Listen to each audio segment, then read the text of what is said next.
podemos dejar en punto y aparte el tema de la Inquisición, no sin antes decir que fue una institución clerical, represora, violenta, que operaba fuera de cualquier contexto de legalidad y que aterrorizó a la civilización precolombina, porque fue un instrumento de terror espantoso.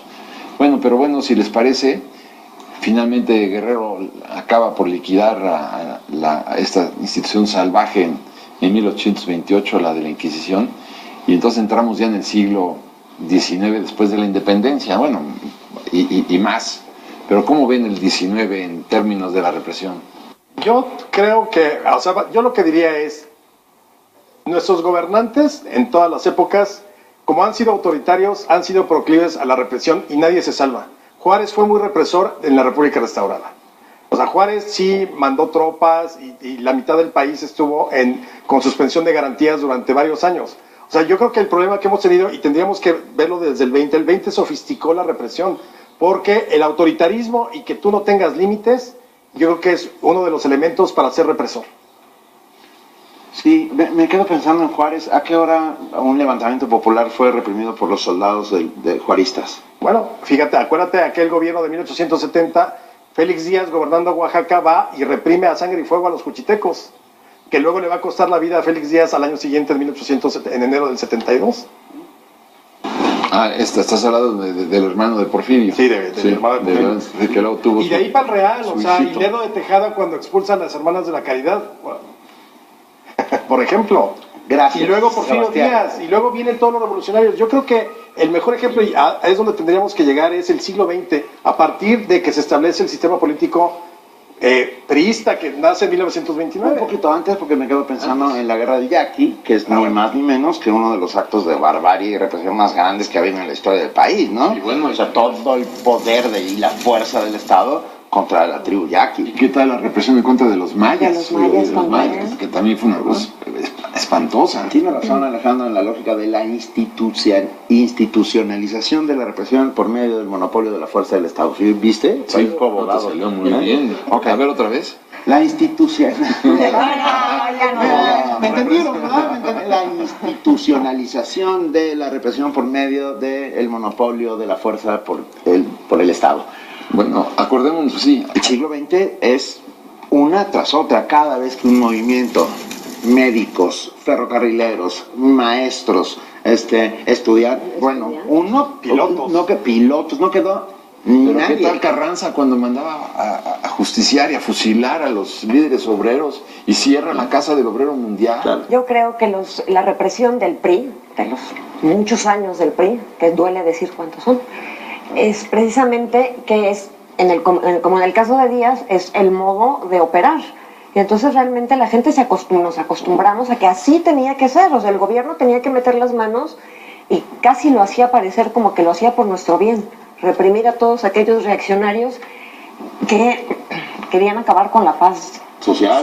La paz social del priismo es como la paz del porfiriato, O la a Pax sangre Romana. y fuego. O la Pax Romana. O la que Pax funcionaba Romana, igual. exactamente. Porque efectivamente era cualquier grupo, la sociedad empezó a dormir tranquilamente con el papá gobierno y nos da, y hay crecimiento económico y el milagro muy bien. Pero si había un grupo disidente, el de los ferrocarrileros que hacen una huelga en Semana Santa, el de los maestros, o sea, Los todos médicos, todos esos grupos eran grupos de la sociedad civil, eran grupos que tú lees las demandas de todos ellos y te das cuenta de que era un exceso por donde le vieras la manera en cómo el gobierno actuó contra ellos. Fíjate, por ejemplo, el caso de Genaro Vázquez Rojas, ¿no? Que para mí es un caso importante que se debe destacar, porque él lo que estaba pidiendo era apertura democrática, participación civil, menos corrupción y un desarrollo político. Bueno, ¿qué es lo que mandan a hacer cuando le cierran todas las puertas? Pues él se instala en la violencia, pero como consecuencia de la represión. ¿Qué es lo que tenía que haber hecho un gobierno sensato, un gobierno liberal, progresista? Pues abrirle las puertas a Genaro y decirle, entra al Congreso, entra a la Cámara de Diputados, sé gobernador, vamos a hacer un debate civilizado políticamente. Sí, terrorista. Perdón, sí, o sea, En Islandia estás hablando, ¿no? No, pero eso hubiera sido, ¿no? En lugar de matarlo, pero ¿por qué matarlo? Porque ¿qué me dices del fusilamiento a Jaramillo y toda su familia? Así es. O sea, ese es el poder represor del Estado. ¿Pero por qué? ¿Por qué matar a Jaramillo? Tienen miedo. Porque era el sistema, porque ese fue el sistema que logró preservarse en el poder y solo así lo lograron. Porque, insisto, si tú ves las demandas de todos esos grupos, no había nada que no se pudiera cumplir.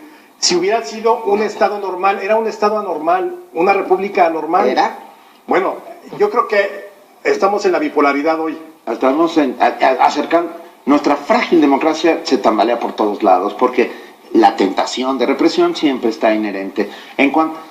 Perdón, pero cada vez que veo las salidas de 400 o 500 o 1000 granaderos a la calle, es que le tienen miedo al pueblo que deberían estar protegiendo. No veo a esos mismos policías federales o granaderos haciendo estos operativos de estas envergaduras cuando pueblos enteros son asolados por el crimen organizado o el narco.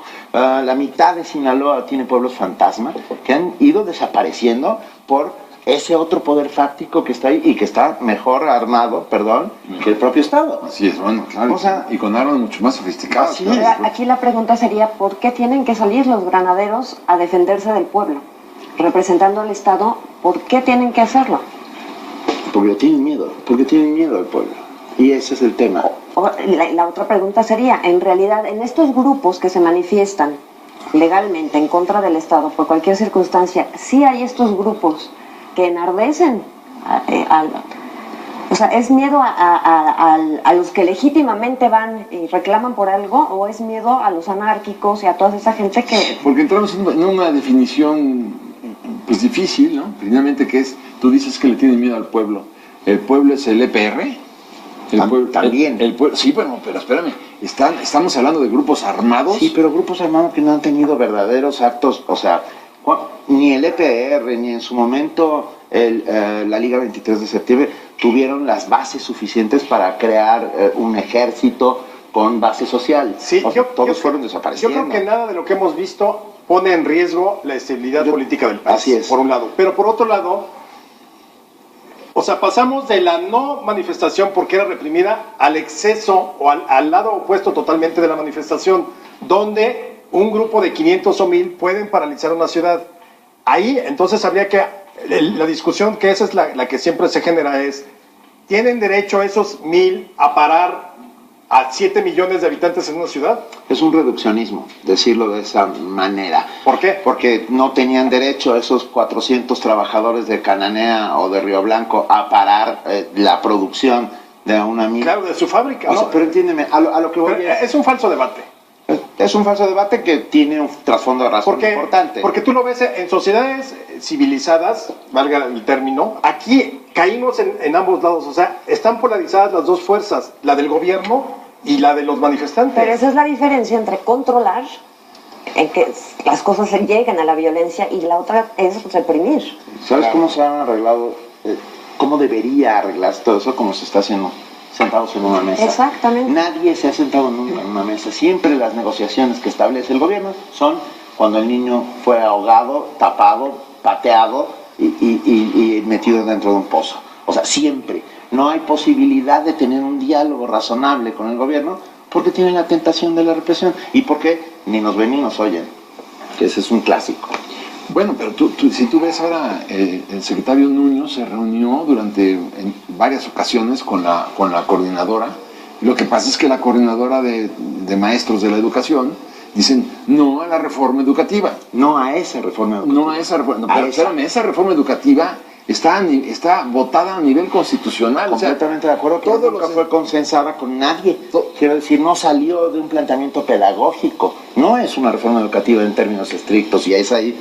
Ese es para otro programa, ¿eh? Ese es para otro programa, sí. Pero la realidad de las cosas es que decir no a la reforma educativa, y además como no a la reforma educativa, y voy a incendiar alcaldías, voy a incendiar partidos políticos, voy a secuestrar las casetas de peaje, secuestrar camiones, voy a incendiar camiones y voy a impedir que 2 millones de niños vayan a las escuelas. Espérate un momentito, ¿no? Yo creo que somos un estado que dejó de funcionar en ese sentido. O sea, se rebasaron los límites de todas las partes involucradas. Yo creo que hay grupos dentro de la propia sociedad que han excedido los límites propios de la ley. Pero por otro lado... ¿Con qué te quedas? Pero por otro lado, híjole, pues, yo creo que tendríamos que seguir debatiendo porque... Sí. Son o sea, es un tema. Es un tema que tiene dos vistas. Y yo creo que hoy hay muchas más libertades, pero también sigue presente la función autoritaria en el gobierno. En los gobiernos en general, no solamente del federal. Yo solo quiero recordar que hay más de 100,000 desaparecidos y que no todos provienen del narco. Sí, esa cuantificación es compleja. ¿Cuántos son del narco? ¿Cuáles no son del narco? Y aunque fueran del narco, Aunque lo fueran, el Estado tendría que hacer algo para que no escapen. Bueno, por lo pronto, si tienen que hacer algo, ya tendrían que saber quiénes son los tipos que dispararon desde una azotea a la gente, ¿no? ¿Quiénes son los enmascarados esos? Me acuerdo de Charlie Hebdo, ¿te acuerdan? Cuando mataron a aquellos caricaturistas franceses en París. Bueno, al día siguiente sabían quiénes eran los asesinos y estaban en Bélgica y los tomaron. Entonces yo digo, lo menos que podríamos hacer dentro del contexto de un Estado de Derecho es saber quiénes fueron los asesinos. Nuestra inteligencia es poco inteligente. Como tú dices, Benito, habría que sentarse desde la primera instancia a una mesa a platicar y tratar de conciliar.